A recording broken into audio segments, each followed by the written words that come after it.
Hey guys, how's it going? My name is Brendan and welcome back to the channel. If you guys are new here, it's great to have you. And gold just hit a new high of over $2,050 and I don't see this stopping anytime soon. We have the United States GDP that just had its worst drop in history by falling over 32%. You have the US dollar falling by over 4%, depending upon which pairing you're looking at. It's getting crushed in coordination to the euro. It's getting crushed against the British pound. It's getting crushed against the yen. And we're going to take a look at that in today's video. But on top of that, you have the Fed getting ready to print trillions of more dollars into the US economy. Now, gold in and of itself, even if it were to do nothing right now, at the rate at which everything is devaluing in comparison to the United States, gold is by natural going up because the U.S. Economy is going down.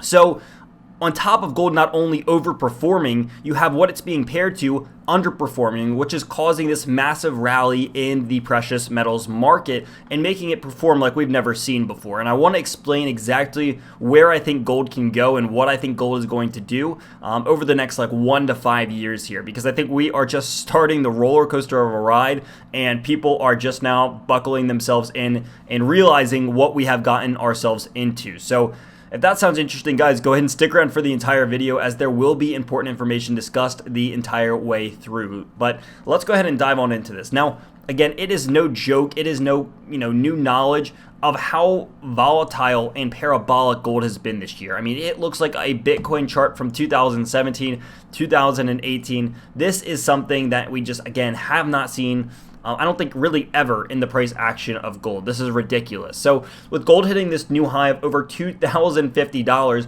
and wicking up into this area, there are no real signs that gold will stop on a macro move. Now, gold might have a little bit of pullbacks here and pullbacks there and up and down. I think the macro of this chart is so incredibly bullish, not even for anything that the technical analysis has to say, but I think one, the technical analysis has a lot to say, but two, just because again, the fundamentals of what I talked about earlier, I'll have screenshots of that flash up on the screen if I haven't done that already, but the rate at which gold compared to the US dollar is devaluing is rapid, because gold is overperforming. It was a suppressed asset. It was undervalued. It was like a volcano that was just being pressure and pressure and pressure was building up. And now we are seeing what happens when I guess the volcano erupts, being this precious metals market. So as gold is erupting, we have a perfect storm where the U.S. economy is tanking. If we're going to go ahead and take a look at what the U.S. dollar looks right now compared to something like the euro, it is almost utter devastation. I mean, this is some of the worst downfall that we have seen in the US dollar in the last decade, if not all time. I mean, this thing is absolutely off a cliff. We haven't had a green candle in at this point weeks. It's been 2-3 weeks since we have had a green 3-day candle. We're about to have a death cross on the 3-day chart for the US dollar compared to the euro. Now, if we're looking at the US dollar compared to the British pound, it's not much better. In fact, it almost looks equally as bad. You have a little bit more volatile and less of a consecutive amount of red days, but this doesn't look amazing as well. I mean, the US dollar right now is at such a brutal point that it is tanking and people are not wanting to hold on to I guess cold hard cash at this point, which is why you're seeing more money go into these fiat hedges. Again, there are some fiats that aren't doing too bad right now, but I think that the United States is one of the worst performing fiat currencies of the year so far. Now, it wasn't too bad at first, but over the second quarter, things started to go downhill very, very fast. And I want to go back to the gold chart to kind of explain this and explain why I think gold is going to continue going upwards. Now that gold has officially broken this all-time high over here, there is technically speaking, there is no more resistance for gold. Now, psychologically speaking, there are resistances. Of course, you're going to have 2,100, 2,200, 2,500, 3,000, 4,000, 5,000, things of that nature. But there is really no more candle chart action that we have over here from gold, at least not anything that we have seen in the last 3, 4, 5 decades. Now, at this point, gold has, the sky's the limit. gold is going to have resistance. And when I say it technically has no resistance, I mean it has no candles. Now, there are going to be psychological barriers where people are going to stack up sell orders, and that's where we're going to start to see some of these pullbacks on precious metals when they do happen. This thing is so far away. It's 50 EMA, so far away from its 200 EMA on a 3-day time scale. I don't know if I've ever seen a spread this big. I mean, it truly is huge, but I think that, again, precious metals can continue going. I think that if we repeat and continue these rounding bottom market cycles that we have seen, then I think that the next price for gold could easily be $3,000, $4,000, $5,000. And people are going to say that's absurd, and I totally understand that. But we are living in one of the most absurd, crazy, ridiculous times in the past 100 years, in the past century. So to say that at the rate of which fiat and everything is going downhill, not to say that it will permanently go downhill, but the rate that we are currently doing this and how, again, I believe poorly many countries are handling this, there's no reason why these hedges can't continue to go up. Even another 100%. And we aren't even going to see some of the effects of how the inflation is going to take place for years to come. The fact that we are reactionarily going up as volatile as that we are before we even see the effects of this inflation process is ridiculous.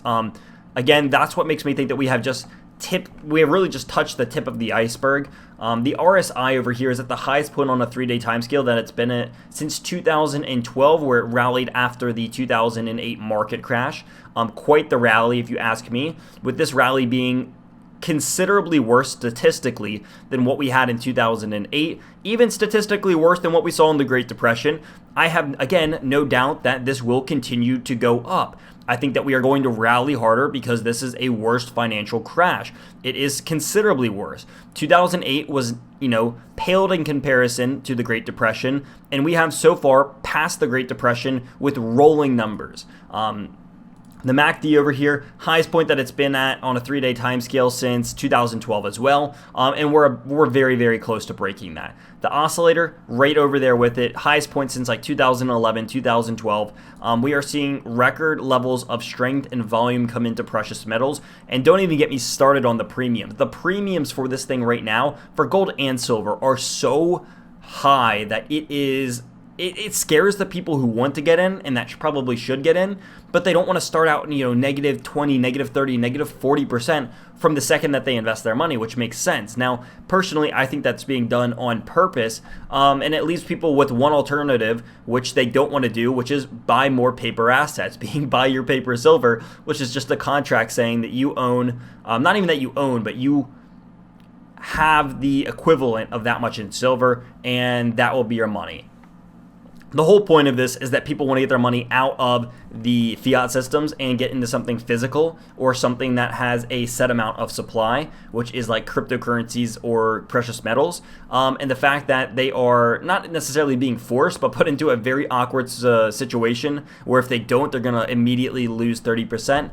It's definitely rough. Now, for those of us who believe that precious metals will go up more than 30%, there are still people buying. Now, personally, I would rather buy when this dips, comes back down, retraces the previous high, probably somewhere around like 1900 or 2000 or something like that, than buying at the top, paying the premium at the top, and then not letting it rebound.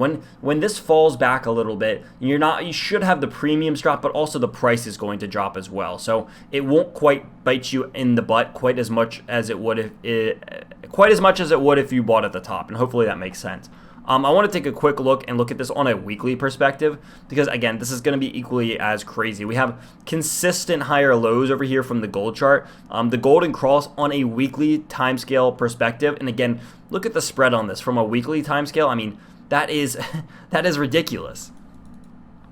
Now, I don't want to rant and rave too much. The weekly, again, I still think has plenty of room to go up. I would expect the RSI on the weekly to come back up into at least the mid 80s, if not higher. I don't see any reason why we can't hit that and why we shouldn't hit that. So again, I don't think this run is done. I think we're going to have plenty of pullbacks here, there, and everywhere. But for the next couple of years, I completely think that precious metals, specifically gold and silver, are going to continue to rise in comparison to, number one, the US dollar, but even other fiats as well. So we shall see. I will not be surprised if we see a $5,000 silver in the next couple of years, maybe even sooner than that, maybe even in the next year, honestly. But we shall see. So again, nothing I say is legal, financial, or tax advice in any way. This is simply just my opinion, and I want this to be used for educational purposes so that people can stay aware of what is happening. So if you guys enjoyed the video, drop a like, drop a comment, and I want to hear what you guys have to say. Where do you guys realistically see gold going from here? Maybe that's a price, maybe that's just, where it has its place in society. But I want to know your guys' thoughts on this. And, maybe share this video with a friend or someone that needed to see this and or hear this. But with that being said, guys, we are going to go ahead and round off this video. Thank you guys so much for watching, and I will see you guys in the next video.